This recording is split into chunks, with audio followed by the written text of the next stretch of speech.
अस्सलाम वालेकुम व रहमतुल्लाहि व बरकातुहू।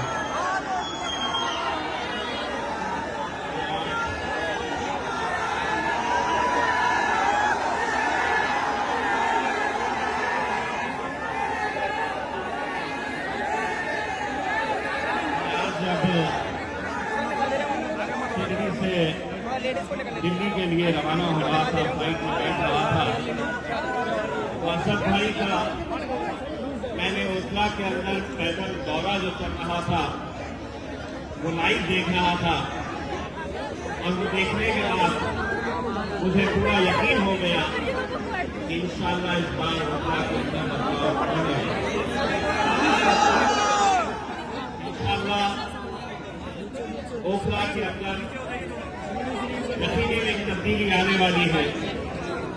मैं बड़े ही ईमानदारी के साथ ये बात कहना चाहता हूं। मैंने सपा भाई को कभी मिला नहीं, कभी देखा नहीं, ना तो कभी फोन के ऊपर बात हुई। तब आप ये सोचेंगे कि जिस शख्स को हमने देखा नहीं, जिस शख्स से हमें कभी बात नहीं किए, हमने कभी उनसे मुलाकात नहीं की, न फोन पे बात की, तो कैसा मजलिस इत्तेहाद और मुस्लिमीन ने एक ऐसे उम्मीदवार को टिकट दे दिया ओखला से जिसे हम मिले भी नहीं है। यकीन मानिए, जब ये बात सामने आई कि दिल्ली के चाहे वो ताहिर हुसैन साहब हो या सपा भाई हो, इनके बारे में हमने जब पूरी मालूमात हासिल की, एक बात हमें समझ में आई, हमें इलेक्शन में एक पैगाम भी देना है। अगर सपा भाई जैसे लोगों के साथ अगर मजलिस नहीं खड़े रहेगी तो यकीन मानिए उनके साथ कोई खड़े रहने वाला नहीं है। हमने ये देखा है, आज अगर इतने सालों से वो जेल में है, वो सलाखों के पीछे है, तो किस लिए? क्या किसी की जमीन हड़पी है? क्या कोई बड़ा जुर्म करके वो अंदर गए हैं? क्या किसी का पैसा लूटे हैं? मेरे भाई, अगर उस दिन वो न होते तो शायद मंजर कुछ और होता। अगर वो आज अंदर है तो कहीं न कहीं इस बात का एहसास करिए, सोचिए कि वो अगर अंदर है तो आप बाहर हैं। वरना हो सकता था कि वो शख्स बाहर रह सकता था, अंदर आप में से कोई और जेल की सलाखों के पीछे सालों साल अपनी जिंदगी गुजार रहा होता। हमने जब सपा भाई के दो छोटे छोटे मासूम बच्चों से जब मैं मिला, यकीन मानिए आज रात में घर में सोते वक्त 1 मिनट के लिए अपनी आंखें बंद करिए, तसव्वुर करिए कि 4.5 साल से ये बच्चे अपने बाप के दीदार के लिए तरस रहे हैं। छोटे बच्चे, तसव्वुर करिए उस बाप की कैफियत जो हर रोज जी कर भी जेल में मरने जैसी जिंदगी गुजार रहा है। कैसी उसकी तड़प होगी कि मैं अपने दोनों लाडलों को कब देख पाऊंगा, कब उन्हें गले से लगाऊंगा। वो बच्चे, तसव्वुर करिए मेरे भाई, यहां कोई हुल्लड़बाजी करने के लिए, कोई हंगामा बर्पा करने के लिए ये महफिल नहीं सजाई गई है। बहुत संजीदगी के साथ हमें इस बात का ख्याल करना है ये इलेक्शन महज 2 ही सीटें मजलिस लड़ा रही है। हम चाहते तो 20 लड़ा सकते, 25 लड़ा सकते, 40 लड़ा सकते, लेकिन मेरे भाई आंकड़े मायने नहीं रखते हैं। ऐवान के अंदर जाने वाला शख्स कौन है, कितनी मजबूती के साथ खड़े रहेगा, कितनी ताकत के साथ तुम्हारी आवाज से आवाज लगाएगा, ये मायने रखता है। मैंने अल्हम्दुलिल्लाह आप लोगों की दुआओं की बदौलत ये शर्फ मुझे हासिल हुआ था कि हिंदुस्तान की उस अजीम शख्सियत जिसे दुनिया जिसकी एक झलक देखने के लिए, जिसकी आवाज ऐवानों के अंदर गूंजती है, अल्लाह ने मुझे यह मौका दिया था कि मैं मेरे कायद बैरिस्टर असदुद्दीन अवैसी साहब के साथ पार्लियामेंट के अंदर जाकर बैठूं। वो शर्फ मुझे हासिल हुआ था।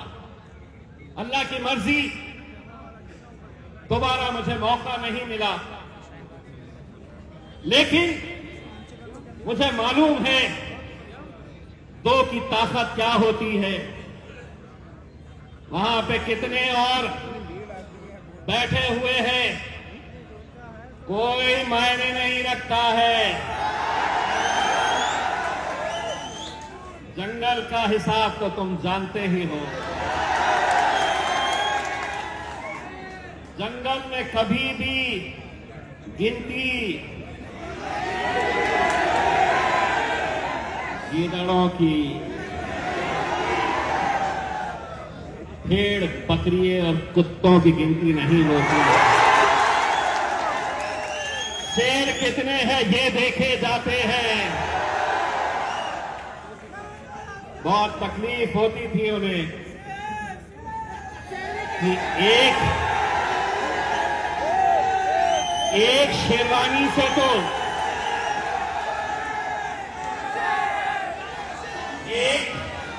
एक शेरवानी से तो पूरी हुकूमत परेशान थी। बोले ये दूसरा भी आया है तो बोलता बहुत है। मजलिस गूंगे, मुक्के और बहरों की जमात नहीं है। हम बोलते हैं और अल्हम्दुलिल्लाह पहले ही दिन से अगर मैंने वहां पर जाकर कुछ सीखा था तो मेरे कायद ने मुझे ये सिखाया था कि पूरा सीना तान के, पूरे जिगर के साथ सच को सच बोलने की हिम्मत रखो, झूठ को झूठ बोलने की हिम्मत रखो, क्योंकि इतिहास दिलोरों का लिखा जाता है। इतिहास दिलेरों का लिखा जाता है, दलालों का नहीं लिखा जाता है। कितने जाते हैं हमारे भी उन ऐवानों के अंदर, कितने जाते हैं, लेकिन जब तुम्हारी आवाज बनने की बात आती है, तुम पर जुल्म होता है, तुम पर ज्यादती होती है, तो कोई बोलने के लिए तैयार नहीं होता। लोग परेशान थे कि पहली मर्तबा पार्लियामेंट के अंदर आया और नरेंद्र मोदी की आंखों में आंखें डालकर बोल रहा है।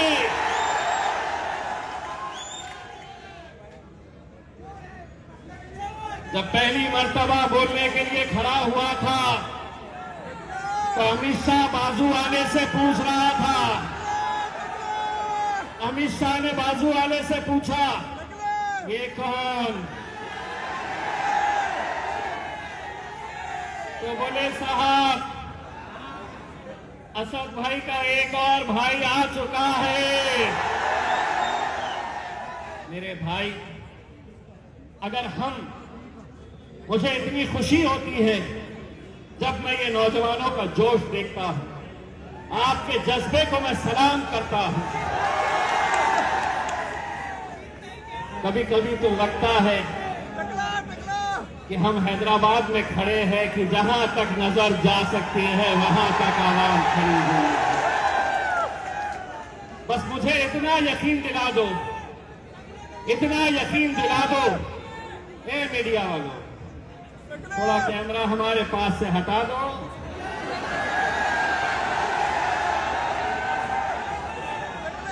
शिफा भाई को कितने लोग वोट करने वाले हैं, हाथ ऊंचा करके दिखा दो,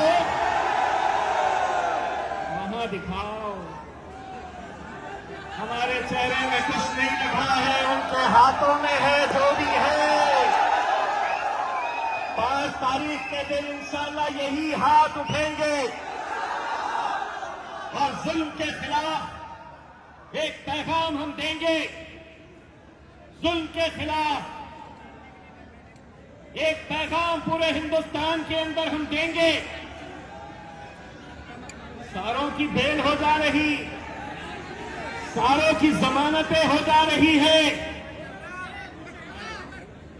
एक बात मैंने पहले ही जलसे में कहा था, आज एक बार फिर से दोहरा रहा हूं।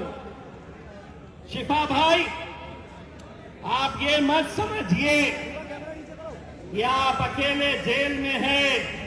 यहां जितने लोग हैं 5 तारीख तक इन्होंने सबने अपना नाम तब्दील कर लिया है। बोलो, तुम्हारा नाम क्या है?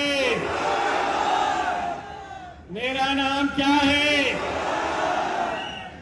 असद भाई का नाम क्या है? मेरे भाई, दिल्ली के अंदर 2 सीटें हमें दे दे मेरे भाई। इतने जिगर के साथ पूरे हिंदुस्तान के अंदर मजलिस देखिएगा फिर कैसा कारनामा अंजाम देती है। हमें बड़े उम्मीदों के साथ हम यहां पर आए। ये जो मीडिया वाले हैं हमसे इतनी मोहब्बत करते हैं, बोले 2 ही लड़ रहे। मैं बोला इन्हें तकलीफ इस बात की भी होती है 10 कई को लड़े, इतने सारे सीटा कई को लड़ रहे। 2 लड़े तो तकलीफ, 20 लड़े तो तकलीफ। तुम्हारी तकलीफ तुम्हारे साथ, फैसले हम करेंगे।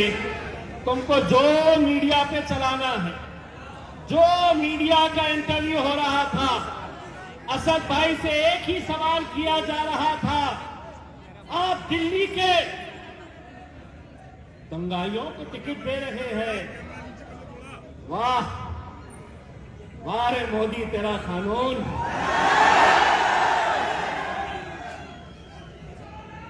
अगर ये दंगाई है तो एक बात अच्छी तरह से कान खोल के ओखला की आवाम से सुन लो। अगर तुम मेरे इन भाइयों को दंगाई कह रहे हैं तो जिस पार्लियामेंट के अंदर हम बैठते थे वहां पर हमने दहशतगर्दों को भी बैठे हुए देखा है। कौन थी?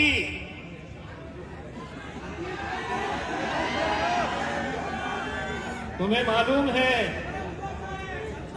कौन थी वो? मैं नाम क्यों नहीं ले रहा मालूम क्या? क्योंकि आधा मैं बोलता हूं, आधा तुम बोलते हैं। मीडिया वालों को क्या मिलता है तो बाबा जी का, वरना तो है पुलिस वाले हमसे मोहब्बत करने वाले। ले बोले इसको भी अंदर, इसने उसको ऐसा बोला, हम कहां बोले, आधा हम बोले आधा ये बोले। ना हमारा कुछ होता ना इनका कुछ होता। मेरे भाई, मैं सिर्फ आप लोगों से इतनी इल्तिजा करना चाहूंगा, ये जोश को बरकरार रखिए मेरे भाई। कहीं ऐसा ना हो कि 5 तारीख के दिन आप वोट करने के लिए निकले, आपको बहलाने बहकाने, आपको खरीदने की भी कोशिश की जाएगी मेरे भाई। लेकिन इस बार आपका, आपके घर वालों का एक एक वोट, मैं तो ये कहूंगा कि शिफा भाई से ज्यादा उन 2 मासूम बच्चों को देखकर आपको पतंग की निशानी के ऊपर मोहर लगाना है मेरे भाई। 8 तारीख के दिन जब नतीजे आएंगे, हम तो आपके बीच में नहीं रहेंगे, लेकिन अगर किसी ने हमसे पूछा कि कैसी थी ओखला की आवाम, तो हमें ये कहने पर मजबूर मत करना कि दिखने में तो इंसान थे लेकिन ज़मीर मर चुका था। ये मौका हमें नहीं देना मेरे भाई। मुझे पूरा यकीन है कि आप इस बार मजलिस को कामयाब करेंगे और पूरे हिंदुस्तान के अंदर ये पैगाम पहुंचाएंगे कि हम मजलूमों के साथ खड़े रहेंगे, पूरी ताकत के साथ खड़े रहेंगे। जिसको जो भोंकना है भोंकने दो, मजलिस खड़े रहेगी और इंशाअल्लाह आप लोग हमारा साथ ऐसे ही देते रहेंगे। बहुत बहुत शुक्रिया।